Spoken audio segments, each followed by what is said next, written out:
ኤርትራውያን ተቐማጦ ሪፓብሊክ ሱዳን ንዒስራ ሰነ መዓልቲ ሰማዕታት ኤርትራ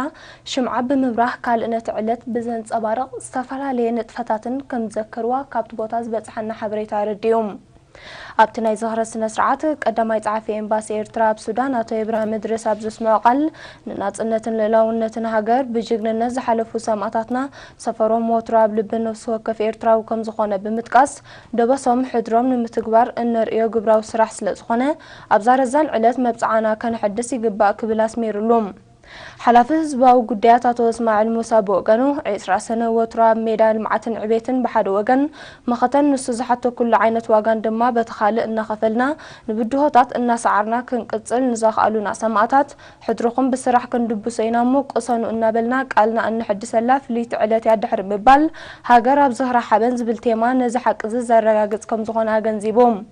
ኣብታ አጋጣሚ ማሕበረ ኮማት ካሳላ ገዳርፍን ካርቱምን አባላት ሐማድአ መንስያት ህግደፍን ጉጅለታት ህግደፍን ኣብ ካርቱም ከምኡውን አብያተ ክርስቲያን ቅዱስ ሚካኤልን አቡነ አረጋውን ውልቀ ሰባትን 65 ስድራ ቤታት ሰማዕታት ንምጥዋር ሓላፍነት ክወስዱን ከለው